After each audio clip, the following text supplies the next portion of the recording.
নমস্কার বন্ধুরা, অপর্ণা কিচেন ব্লগের আবার একটি নতুন রেসিপিতে সবাইকে স্বাগত জানাই। তো বন্ধুরা কেমন আছেন? আশা করি ভালো আছেন, সুস্থ আছেন, যে যেখানেই আছেন। তো বন্ধুরা আজকে আমি বানাবো দই ঢ্যাঁড়স। তো ঢ্যাঁড়স অনেক রকম রান্না করে খেয়েছেন আপনারা। তো আজকে একটু মুখের স্বাদ পাল্টানোর জন্য অন্যরকমভাবে রান্নাটা করলাম দই দিয়ে। তো বন্ধুরা ঢ্যাঁড়স রান্না করব, তার জন্য কি কি উপকরণ নিয়েছি সেটাই দেখাচ্ছি আপনাদের। তো দেখুন, ঢ্যাঁড়স নিয়েছি। ঢ্যাঁড়স কিন্তু গোটা গোটা আছে, শুধু উপর নিচও কেটে দিয়েছি, মাঝ বরাবর আছে। তো একটা গোটা টমেটো নিয়েছি, আদা রসুন পেঁয়াজ নিয়েছি। তো ঢ্যাঁড়সটা কেটে নিয়েছি, নিশ্চয়ই দেখতে পেয়েছেন কীরকম কেটেছি। তো গোটা আছে, মাঝখান থেকে চেড়ে দিয়েছি যাতে মশলাটা বা লবণটা ভালোভাবে মিশে যায়, ঢুকে যায়, সেই জন্য। তো চলুন এবার রান্নাটা শুরু করি। প্রথমে আমি ঢ্যাঁড়স রান্না করার জন্য আদা রসুন একটা টমেটো আমি সেদ্ধ করে নিয়েছি কড়াইতে, উনুনের মধ্যে। তো সেদ্ধ করে আমি মিক্সিতে বেটে নিয়েছি। তো এরপর আমি কড়াই আবার ধুইয়ে বসিয়ে দিয়েছি। তো এর মধ্যে সরষের তেল দিয়েছি, সরষের তেল দিয়ে পুরো রান্নাটাই করব। তো তেলটা আমার গরম হয়ে গেছে, ওর মধ্যে ঢ্যাঁড়সগুলো দিয়ে দিলাম। তো হালকা করে কষে নেব।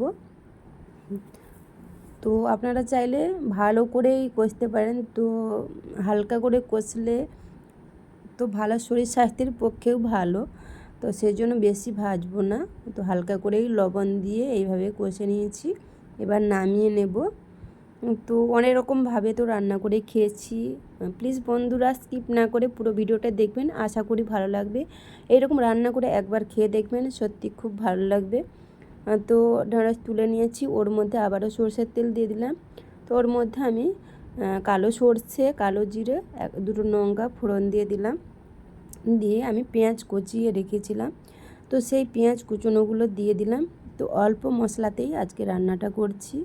তো আশা করি ভালো লাগবে বন্ধুরা, আপনারা বাড়িতে বানিয়ে দেখতে পারেন। তো ভালো লাগবে। দেখুন পেঁয়াজটা আমি লাল করে ভেজে নেব। তো প্রায় আমার ভাজা হয়ে গেছে পেঁয়াজটা। এরপর আমি মশলাটা বেটে রেখেছিলাম যে টমেটো আদা রসুন, তো এই বাটাটাই দিয়ে দিলাম, দিয়ে ভালো করে একটু কষিয়ে নেব। তো যাতে ওর যে একটা গন্ধ সেটা চলে যায়। তো দেখুন আমার এইভাবে কষিয়ে নিয়েছি। এরপর আমি টক দই ফেটিয়ে রেখেছিলাম, ওটাও দিয়ে দিলাম ওর মধ্যে, দিয়ে ভালো করে আমি কষিয়ে নেব।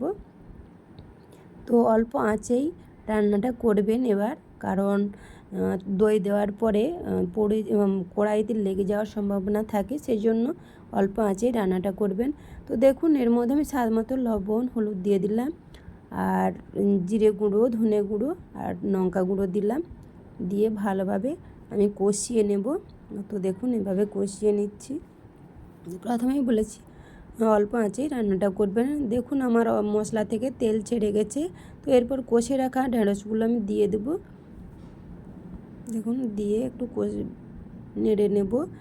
তো ওর মধ্যে আমি টমেটো সেদ্ধ করে রেখেছিলাম, যে জলটা ছিল সেই জলটা ওর মধ্যে দিয়ে দেব, দিয়ে ভালো করে আমি নাড়াচাড়া করে নেব। তো দেখুন, তো এর মধ্যে আর একটা জিনিস যেটা হলো চিনি।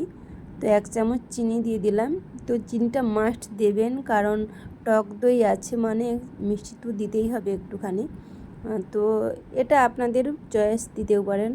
তো দেখুন আমার রান্নাটা প্রায় কমপ্লিট, নামানোর পথে। তো এর মধ্যে আমি 1 চামচ ঘি দিয়ে দিলাম, 1 চামচ না, তো তার অল্প দিলাম, দিয়ে ভালো করে নাড়াচাড়া করে আবারও নামিয়ে নেবো। জাস্ট ঘিটা দেওয়ার পরে সেন্টটা যে বেরিয়েছিল জাস্ট অসাধারণ। যাই হোক আমার হয়ে গেছে, আমি নামিয়ে নিয়েছি, দেখতেই পাচ্ছেন। তো ভিডিওটি এই পর্যন্ত।